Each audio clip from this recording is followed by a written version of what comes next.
I just, but you know, insurance people were crooked. I was deceived, but you know, that was my own stupidity.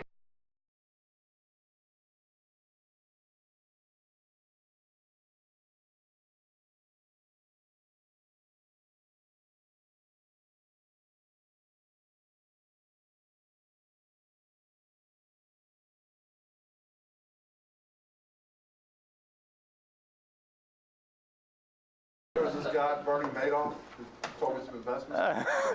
That didn't work out too well either. All right, well, this week I went down in my basement and I was cleaning some things out, taking some things to the dump, and I came across this old trunk that I hadn't seen for probably about 8 or 9 years. And it was a trunk that I had collected all of my tests and, you know, schoolwork and everything when I was in college.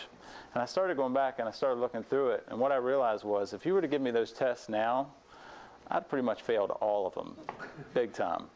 And as I started thinking back about it, you know, for a large part of my illustrious school career, as my parents accused me of being a professional student, it was basically I would just go in and cram for a test, and you guys have been in school, you know what I'm talking about. You go in, you cram for a test, you digest it and just throw as much information in your brain as you can, and then the next day you regurgitate it out on your test, and then you walk away and you forget about it.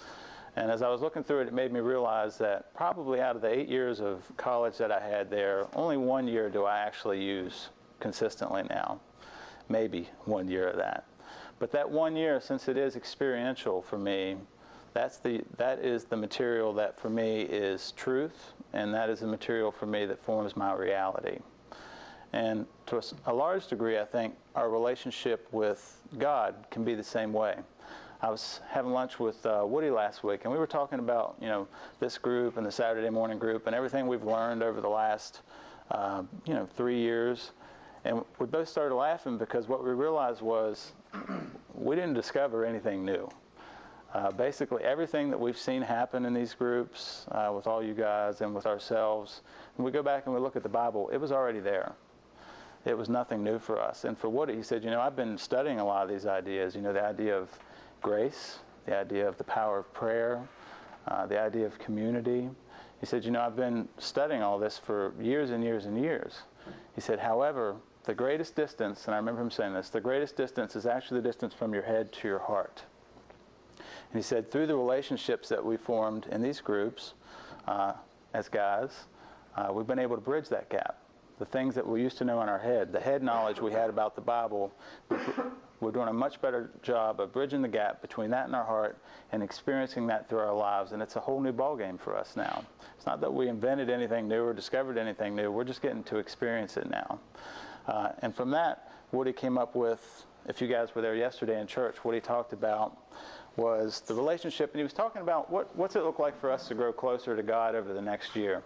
And the equation that he came up with was truth and obedience to that truth, and it's truth with a capital T, that's important, through relationships, and that's the relationships that we have here and the relationships with other people that we have in our lives, and that equals growth, as in growth towards God.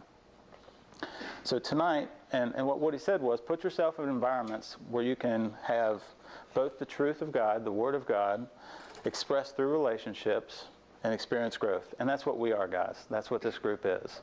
But there's two important components here.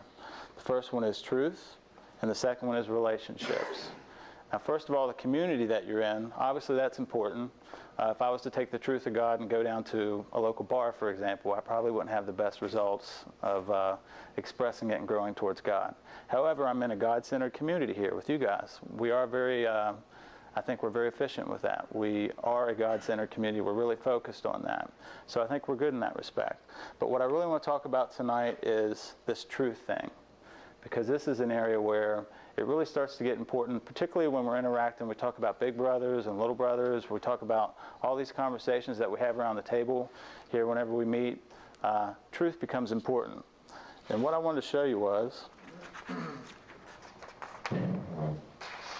I think there's two kinds of truth that we encounter. The first truth, and you have to forgive my handwriting here, the first truth is with a capital T. That's truth from God. That is God-breathed, in the Scriptures. We can go to the Scriptures. We can check it. We know this is directly from God. The second truth that we all have, guys, is truth with a little t. And this is a truth that we've observed since growing up, even from a little kid. This is stuff that we've observed in the world, truth that we've deduced separate from God.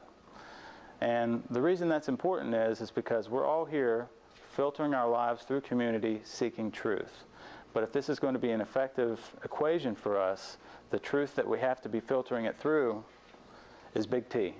Okay? So tonight when we're talking about big T, we're talking about truth from God. We're talking about little t. We're talking about truth as we've experienced it from the world. And really what comes easiest to us.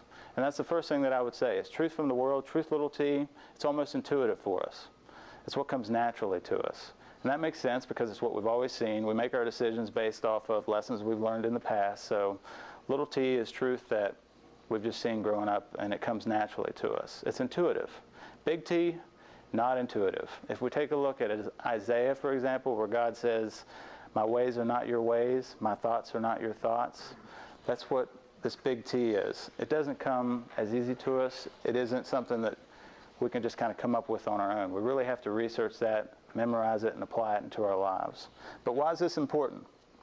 The reason it's important is because there's a tension, I think, sometimes when we come to these tables and we sit down and we start discussing our lives with each other. At least there's a potential there for us to be giving each other bad advice. Okay? We're not here to give little t advice. We're here to seek out and give big T advice.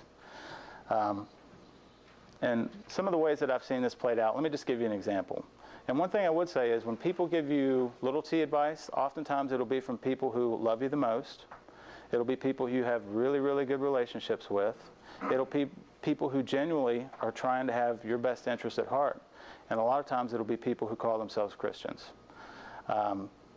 That's just been my experience of the people that speak little t truth into your life. And just to give you an example, a real good friend of mine this past year went through a separation. His wife left him.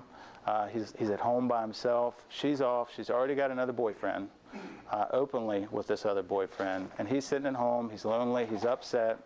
And his mom, who loves him, his mom who goes to church, whose mom who really wants the best for him says, look, there was a girl who had been approaching him at work, asked him to go on a date. And she said, you need to go out on that date. You deserve it. You know, you deserve to be happy. She made this decision to leave. You guys are separated right now. You should go. Little t advice. She meant it well, but it's the exact opposite of big T advice. Okay?